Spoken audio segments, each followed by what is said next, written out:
Previdência em Foco. Tudo sobre direito previdenciário e trabalhista. Com a doutora Juliane Penteado. Você por dentro dos seus direitos e deveres.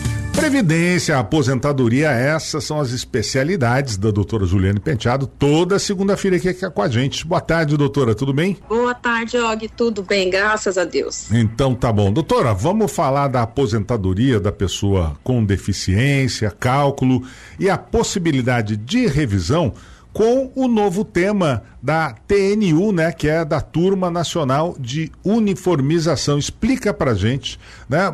Vamos começar dizendo o que é essa aposentadoria da pessoa com deficiência no INSS. Certo. Olha só, a aposentadoria da pessoa com deficiência, ela é uma aposentadoria diferenciada. Na nossa lei constitucional, só duas são as possibilidades dessa diferenciação. Então, são para as pessoas com deficiência e para as pessoas que exercem atividades e ambientes insalubres, né, ambientes nocivos à sua saúde e etc. Então, a aposentadoria do PCD, ela mantém as regras que já existiam por uma lei complementar 142 lá de 2013. Então, quando veio a reforma da Previdência, ela não foi modificada, ela continuou valendo, né? Então, quem são as pessoas que são consideradas pessoas com deficiência? São aquelas pessoas que possuem impedimentos de longo prazo, de natureza física, mental, intelectual ou sensorial, ou seja, não é que é uma pessoa que tenha uma incapacidade para o trabalho, ela não necessariamente vai ter, ela vai ter um impedimento, uma limitação, que quando ela é colocada em igualdade de condições com uma outra pessoa que não tem deficiência, ela tem dificuldades maiores do que uma outra. Então é por isso que a lei, ela traz um equilíbrio nisso, busca equilibrar para que essas pessoas com deficiência, elas tenham prerrogativas, e é importante dizer essa palavra, não é um privilégio, porque ninguém quer ter deficiência, né? Claro. A pessoa ou ela adquire ou ela nasce assim. Mas se ela tem, então cabe à legislação trazer as pessoas em pé de igualdade. E é importante saber que a aposentadoria com deficiência, para ser considerada, às vezes a pessoa ela tem uma deficiência, mas não necessariamente ela vai aposentar por conta daquilo. Por quê? Certo. Porque existem 3 graus. Ela pode ser leve, moderada ou grave. Então ela precisa atingir uma pontuação. E essa pontuação é feita através de perícia, de análise biopsicossocial, que a gente não vai explicar aqui, porque senão a gente toma todo o tempo. Mas a regra, em geral, seria assim: com uma deficiência grave, 25 anos se for homem e 20 para mulher, de tempo de contribuição. Se ela é moderada, 29 anos para o homem e 24 para a mulher. E se for leve, 33 anos para o homem e 28 para a mulher. Ou seja, ele tem tempo reduzido e não tem limitação de idade. Então, se uma pessoa começou a trabalhar muito cedo, às vezes é muito comum eu encontrar pessoas que têm a sequela da poliomielite, que antigamente, quando não existia essa vacina, as crianças adquiriam 2 aninhos tal, e ficam com essa sequela. Essas pessoas entram no mercado de trabalho e trabalham 20, 30 anos, às vezes, no mesmo lugar. Possivelmente ela já tem até uma idade, ainda são jovens considerados assim pela idade, mas já tem o tempo, então pode ser que essa pessoa tenha direito a essa aposentadoria.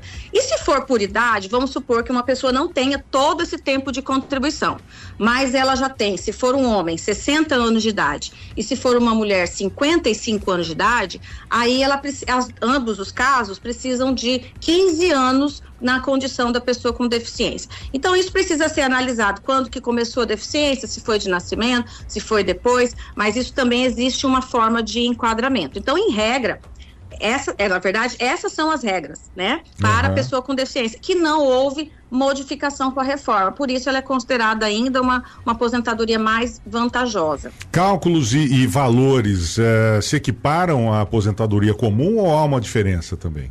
Essa é a grande sacada aqui, que nós estamos trazendo para o seu público, para os seus ouvintes. É que o cálculo da aposentadoria da pessoa com deficiência, como ele não foi mudado pela Constituição Federal, porque houve uma reforma que mudou a Constituição, e a Constituição disse que continua mantendo aquelas regras, então a regra anterior era de 80% da média dos salários. O que significa isso? Se eu jogo 80%, eu pego 80% dos meus salários, mas eu tenho alguns salários pequenos, os 20% eles vão ser jogados fora nessa conta. E aí a média ela fica maior, concorda comigo? Se eu tiro valores pequenos da média, a média ela vai ter um valor maior. Agora, com a reforma, isso mudou, né? Porque a reforma da Previdência, ela passou a ter um critério de 100% dos salários, ou seja, o pequenininho entra, o zero entra, tudo entra nessa conta, o que vai fazer fatalmente com que a média fique menor. E esse é o pulo do gato aqui para a aposentadoria PCD, porque na lei complementar e também não houve modificação pela reforma, entende-se que deve ser mantido também no cálculo. Só que o INSS é que não está reconhecendo isso na prática. O INSS acaba estando fazendo esse cálculo de 100%, entende? É por isso que surgiu esse tema afetado pela TNU aí, como você citou na entrada. E existe a possibilidade de revisão, por exemplo, de aposentadorias com base nesse tema da TNU? Pois é, exatamente por isso que a TNU, o que é a TNU para o nosso ouvinte entender? É o Turma Nacional de Uniformização de Jurisprudência dos Juizados Federais. É como se fosse o STJ do Juizado Federal, né? Então, para vocês entenderem, como a gente tem o STJ que julga o que é constitucional, qual lei que é constitucional, qual lei que deve ser mantida de acordo com o nosso sistema, nas demais áreas, no previdenciário a gente tem o Juizado Especial Federal, que ele trabalha até 60 salários mínimos, você tem que usar o Juizado Especial Federal. Se passar de 60, aí você vai para uma vara federal, que é a chamada Justiça Federal, que o pessoal conhece mais. Então, a TNU, ela vai tratar desses temas que são até 60 salários mínimos para uniformizar. E o que foi levado lá para a TNU? Olha, será essas ações todas que estão sendo levadas exatamente para discutir isso? Poxa, mas se a Constituição Federal não mudou a regra da aposentadoria do PCD e nem mesmo a lei complementar 142 também não foi modificada, então o cálculo que o INSS está fazendo está errado. Esse cálculo de 100% não pode ser utilizado na média, tem que manter as 80%, ou seja, descartando, tirando da conta aquele número pequeno, aquele mês que recebeu menos, aquele mês que contribuiu pouco, e aí esses 20% saem do cálculo para ficar os 80% maiores e assim o valor da aposentadoria vai ficar mais gordinho.